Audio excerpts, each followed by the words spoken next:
So basically what I want to talk about is this idea of the 2012 and how the Mayan calendar, and we're talking about the high Mayans, the Mayan calendar kind of correlates with the Roman calendar of 2000 being the millennium. So let's just simplify this and say we're entering a new millennium, be it Mayan or be it Roman, etc. So, because, like I said, there's personal interests at stake in the whole world because they're living in the lower density levels of self, or possibly just reflecting a decaying world through their being. But that's a little bit negative. So where are things going for the next 1,000 years, or even next 10,000 years? So because changes don't necessarily take place overnight, they can through catastrophe, and it's happened on this planet to bring about those changes, but it can also happen over time. And let's say, especially with the Mayans backing this hypothesis, that around 2000 to say 2015 marks kind of a boundary line of a cycle. So that means that certain changes will take place. Now, the idea of change is unsettling to any sort of dogma. So the dogma of materialism, and in the science of it, that there's certain laws of the universe, certain ideas of time and space, certain ideas of human nature, animal nature, natural science, quite clearly can be shifted, or quite clearly can be cycled out, and a new thing can come. The universe is so great and big that we'll never see the entire spectrum of cycle that's available. So we could just be on one little curvature, a minute degree of this major circle known as existence.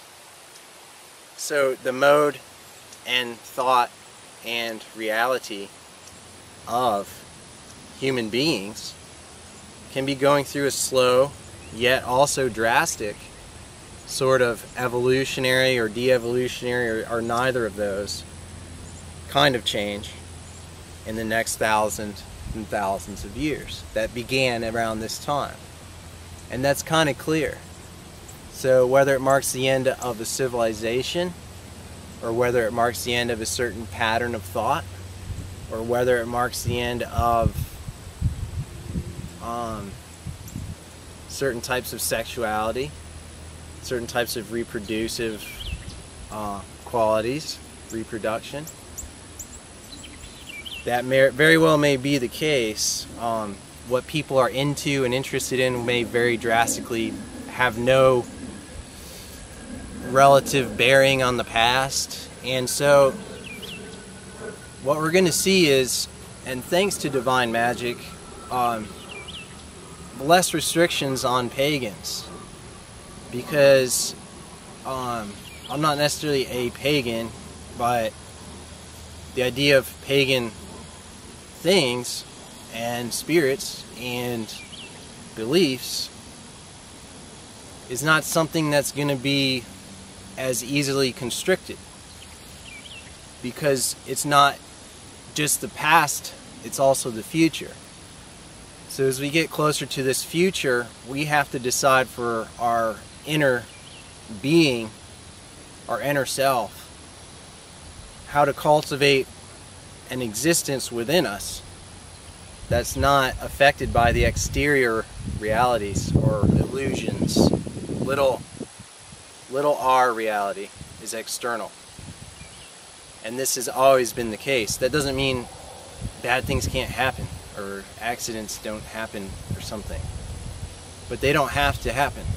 When you attempt to develop your inner soul, it also gives you knowledge into intuition, and intuition gives you safety because you kind of know what's going to happen each day, and your dreams become clearer and more prophetic for yourself at least, and maybe even for others. So instead of jumping on a bandwagon of religiosity like star people and all that stuff, because it's not necessary to go that extreme. It's not necessary to prove to others who you are. And also, there may be actual entities that have been attracted to certain beliefs and styles of worship. So personally, that's where Abrasax comes in, is the style of worship that I prefer, and I feel connected to the ground that I'm standing on. The actual dirt and soil to me is cosmic. I don't know if anyone else sees it that way, but I've always pretty much seen it that way since a while, since I was probably in my teens, that basically we're on a cosmic reality that just appears kind of normal, but it's not. And if you get to a place of cosmic less density, like a mountain, you can begin to see this, and then you could apply it to your daily life. But you got to be strong. I mean, there's no doubt about that. I mean, there's plenty of entities, malicious entities, that appear to be God or gods. I mean, even the word God invokes kind of a bad spirit that may be a very powerful spirit. And some people call them the demiurge, but there may be more than one demiurge. I mean, if you fall into a dogmatic belief about demiurge and stuff, it's not going to profit you spiritually or occultly, because we don't take things literal. This is about mysticism, where you apply understandings to deeper wisdom and try to demonstrate it with your own being rather than your mind only. So it's part of your being to know that. So if I get some friends out of this, that would be great. Because believe me, the people that watch this stuff are not always my friends. They're trying to protect themselves from the occult, or trying to control what happens in the occult. But like I'm trying to explain, there's 1,000 years in front of us where it may be bleak future for the civilizations on this planet. But on the other hand, the past will be less restricted, because they go together. They've always wanted to restrict people from knowing the past of the planet, and that was because the pagans knew it. Like Hypatia knew the past, and she was assaulted by vicious people. And Julian, the last of the Mohicans, Emperor Julian, he knew the past. We can at least assume it. I think if any of the people were initiates, they at least knew a great deal of the truth about the past, and some stuff we may not be aware of or appreciate. But clairvoyance can bring it out. True clairvoyance. That's not anything but well, if you get into Blavatsky more, you can tell that she basically relied on Eastern initiates. So, Eastern Magians, or magic, which is basically pantheist, or even atheist, but except it's not material. So, they do believe in the existences of beings that we don't see. So based on what density level you're at, and most people are at the nominal density, so it's basically a pyramid where the nominals are at the bottom with the most, and at the pinnacle are the more the seers and the few that are alive today, myself being one of them. But where I'm coming from with ABRASAX is the truth that the devil, albeit the devil can be bad, even to Hermes,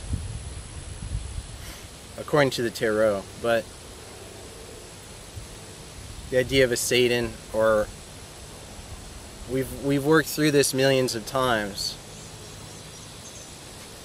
or a Set Typhon being evil, it's quite clear that there is no such thing. So basically there's gods within the earth, which are basically magnetic polarities and other things like that, that might have been considered evil because of the force of it. So that's pantheism, and Madame Blavatsky represented that, among other things exactly, but it's totally misconstrued what she really represented as far as the world is concerned. But I definitely have a spiritual link to her, and so I mean, you can get my audiobook of Isis Unveiled free of download, free of purchase or whatever. So so they're trying to block the past in order to save the future. But this is all coming from reptilian, as you may say. But it's not draconian. It's partially draconian. Not all the draconian is bad. But they're trying to prevent the next evolution of the past. So their goal is basically to stop the progress that was placed in the planet by ABRASAX and the builders, and to prevent them from going all the way through to the next cycle, and then ultimately to the next type of people that emerge, because the people change from rounds and stuff and the various human races that have been here. They did not all look like we do now, even though our soul may have been there, or at least some of us. So how can they stop this? Well, suppression and black magic, obviously, and deception of the souls of mankind, and also alliances with supernal beings that may respond to the word God, G-O-D. They may respond to those words. They may be energized by that. They may have been here since several thousand years, since things have kind of gotten bad for the pagans and the believers in nature and the initiates who oversaw the entire world at some point. So I think that'll be good. I'm going to sign off unless something at the last minute comes to me.